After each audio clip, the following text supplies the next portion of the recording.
नाम जप करो। जो जितना अधिक नाम जप करेगा उसे उतनी अधिक भागवतिक शक्ति प्राप्त होगी। ध्यान दीजिए, जो जितना अधिक नाम जप करेगा उसे उतनी ही अधिक भागवतिक शक्ति प्राप्त होगी। जितनी अधिक भागवतिक शक्ति प्राप्त होगी उतने अधिक निर्विकार होते जाओगे।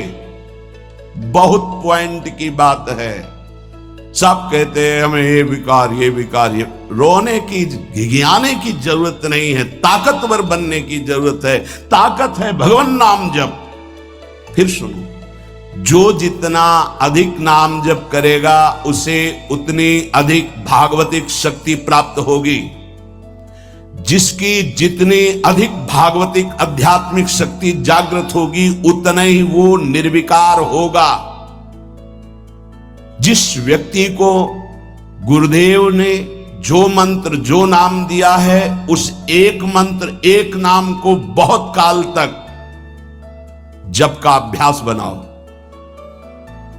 ये बहुत कठिन बात है। कल भी शाम के कह रहे थे कि एकांत में किसी एक मंत्र पे रखना, इसकी चाल है, पकड़ी गई चाल। जब मंत्र में लगे तब पद की बात कर रहा है, पद चलाओ। जब पद में लगे तो नाम की बात कर रहा है, नाम चलाओ। जब नाम में लग गए तो कहता मंत्र चलाओ। इसकी बात मत सुनो। एक जगह पकड़ लिया, अब नाम चल पड़ा। अपने लोगों का जैसे अब नाम चल पड़ा तो पवित्र है अपवित्र है मंत्र में नहीं पहुंचेंगे, सीधे नाम में लगे हुए। अब अचानक मंत्र चलने लगा, अब मंत्र पे पूरी एकाग्रता हो गई। पद चलने लगा तो पद पे पूरी एक भाग, तो कहां भागेगा, आना पड़ेगा इसी घेरे में। मंत्र चल रहा है, वो श्रद्धा कर रहा है, इस समय पद गाओ, इस समय पद में चलो। बार बार विक्षेप बिल्कुल नहीं सुनना, बार बार मंत्र। क्योंकि जब पद में जाओगे तो वहां भी नहीं टिकेगा, वो कोई प्रपंच सामने खड़ा कर देगा। इसको सुनो, इसको देखो, इसका चिंतन करो। माला ले लिए, चलो पार्क में टहल कर रहेंगे, गली में टहलते हैं, बालकनी में खड़े हो जाते हैं, पूरी एकाग्रता रहेगी। हाँ, फंसाएगा किसी चित्र में, चिंतन में फंसाएगा। बहुत साधक को सावधानी की जरूरत है। जिस उपासक को जो मंत्र जो नाम मिला है, एक नाम एक मंत्र बहुत समय तक उसे चलाने का अभ्यास कीजिए। ये बहुत छलिया है मन। ये तो मंत्र तो इतना जप ही लिए हो ना, अब राधा नाम जपते हैं। हाँ, बात तो सही तुम्हारी। चलो राधा राधा राधा राधा राधा शुरू किया, अब वो और जगह ले जाएगा। इसका मतलब इसकी सलाह सत से सत, पहले सत से सत और फिर सत से असत में ले जाएगी। इसका मतलब जहां हमें लग गए वहां हमें लगना चाहिए, इसकी सलाह नहीं माननी चाहिए। ये बहुत सलाहें देता है, सलाह देना इसकी स्वभाव प्रवृत्ति संकल्प विकल्प, इसी को रोकना है। उपासक पकड़ पाओ तो बहुत लाभ प्राप्त होगा। सब इस समय हमें यह नहीं देखना कि मानसिक से कितना लाभ है, उपांशु से कितना, ये सब बातें मत देखो। अरे वाचिक से 10 गुना उपांशु, उपांशु से 100 गुना मानसिक, ये गुना उना हमें नहीं चाहिए। इस समय हमें भगवदाकार वृत्ति करनी है। हमें कोई लाभ हो हानि हो, गुना से मतलब नहीं है। वहां जपने से इतना लाभ, वहां जपने, हमारा केवल लक्ष्य है प्रभु का स्मरण। पकड़ो बात। अब वो अगर मानसिक नहीं हो रहा तो उपांशु आते हैं, उपांशु नहीं हो रहा तो हम वाचिक आते हैं, वाचिक नहीं हो तो हम कीर्तन करते हैं। छोड़ेंगे नहीं तुम्हें, बख्शेंगे नहीं। अनन्य चेता सततम, हमें सतत अनन्य चित्त को अपने आराध्य देव में जोड़ना है। जिस उपासक में भोगों की त्याग वृत्ति अधिक है वो बहुत जल्दी सिद्ध होता है। पकड़ो, जो पुरुषार्थ तो करता है पर साथ में भोगों को भी भोगता है, उसकी आसक्ति भजन में नहीं हो पाती, वो आगे नहीं बढ़ पाएगा जब तक वो अपनी वृत्ति को सुधारेगा नहीं।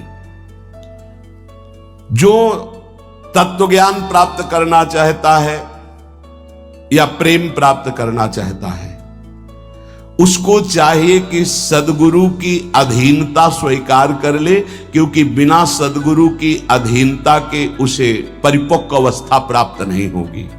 जो सदगुरु बतावे, नियम दे, उनका अक्षरशः पालन करे। जब सदगुरु की कृपा से अधिक जप होने लगता है तो शरीर के परमाणु नामाकार मंत्राकार हो जाते हैं। जैसे आपको सत्संग में याद हो बताया कि पूज्य बाबा श्रीधर जी के जब चरण चापने 8 बजे रात्रि के जाते थे तो चरण स्पर्श करते ही ऐसा लगता मशीन फिट हो गई हृदय में, मंत्र ऐसे चलने लगता। तो अधिक समय बाबा की समीपता में बिताने की कोशिश करते, पर वो जब एकदम भाव में डूब जाते तो अपने लोग छोड़ के चल देते थे, विक्षेप न पहुंचे उनको। बड़ी उत्तम अवस्था पूज्य बाबा की, बड़ी उत्तम अवस्था। भजन और दैन्यता ये 2 जीवन में उनके बहुत जोर की थी। कहीं कोई किसी भी तरह का अभिमान नहीं, दैन्यता की मूर्ति। और भजन के तो इतने भूखे कि रात दिन करने पर जो वैष्णव जाए उससे यही भिक्षा मांगते रहे, राधा रानी से प्रार्थना कर दो कि थोड़ा भजन बन जाए। यहां थोड़ा भी भजन नहीं बनता और हम कहते हैं भजनानंदी, और वो भजनानंदी और वो कह रहे हैं कि थोड़ा भजन बन जाए। क्या भजन से प्रीति है उनकी। अधिक जप करने से शरीर के परमाणु मंत्राकार नामाकार हो जाते हैं। बड़ा प्रभाव है महापुरुषों के स्पर्श का। जीवन भर के लिए बात समझ में आ गई कि महापुरुषों का शरीर पांच भौतिक नहीं होता, वो दिखाई देता है भजन और लीला चिंतन के प्रभाव से दिव्य लीला में हो जाता है।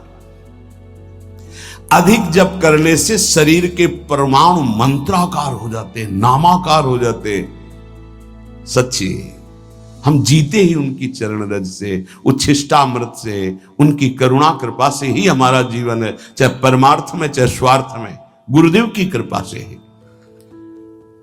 Hey, sorry for interrupting you, but I need to tell you something very interesting. All the money managers or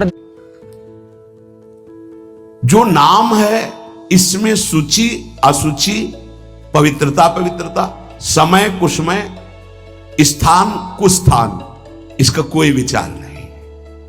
लेकिन मंत्र में इसका विचार। मंत्र नहीं चला सकते कि शौचालय में बैठे मंत्र जप रहे हो, या आप लघु शंका करते हुए मंत्र जप रहे हो, या आप शौचालय लघु शंका से निवृत्त होकर पवित्र नहीं हुए, वही कपड़े जो शौच में वही आप नहीं, ऐसे नहीं, फिर आपकी बुद्धि विकारग्रस्त हो जाएगी। ये महापुरुषों के निर्णय है। जो नाम जप करता है, भगवान नाम कीर्तन करता है, तो उसमें निश्चित भाव जागरण होता है। पर हमारी प्रार्थना है, निवेदन है, पूज्य बाबा कह रहे, असलियत में जब तक तुम्हारे अंदर कोई भाव तुम्हें बेशुद्ध न कर दे तब तक कोई नाटक मत करना। अरे बड़े भावुक हैं भाई, ऐसे से ऐसा रोना, चिल्लाना, बेसुरा बोलना, नाचना, गिर पड़ना, मूर्छित हो जाना, असलियत में ये सब भाव आते हैं। जब अधिक नाम जप, नाम कीर्तन, तो ये सब जागृत होता है। अगर ईमानदारी से जागृत नहीं है तो कोई इस भाव का नाटक न करे। बाबा कह रहे, नहीं तो दम्भ रोग लग जाएगा आपके भजन में और वो आपको पतित कर देगा।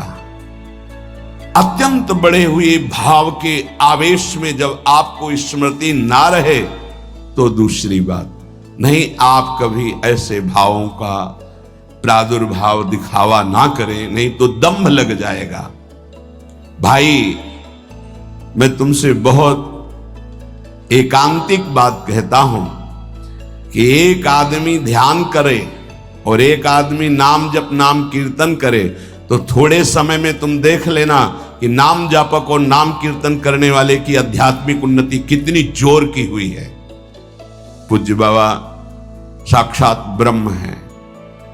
इन्हीं की कृपा प्रसाद से पूज्य पंडित गया प्रसाद जी महाराज ब्रजमंडल के सिद्ध महापुरुष, इन्हीं को गुरुदेव के रूप में वर्ण करके ऐसी उच्च अवस्था प्राप्त की थी कि गीता वाटिका से भाई जी और राधा बाबा परम प्यार दुलार आदर पूज्य पंडित गया प्रसाद जी का करते थे। देखो कलयुग को बहुत खराब बताया गया है, पूज्य बाबा कह रहे युग है भी इसमें बहुत दोष, परंतु हम आपसे कहते हैं कि कलयुग बहुत महिमामय भी है। बड़े बड़े ऋषि मुनि देवता याचना करते हैं कि मुझे कलयुग में जन्म मिले। क्यों? क्योंकि केवल नाम जप और नाम कीर्तन से इसमें वो पद प्राप्त होता है जो बड़ी बड़ी तपस्या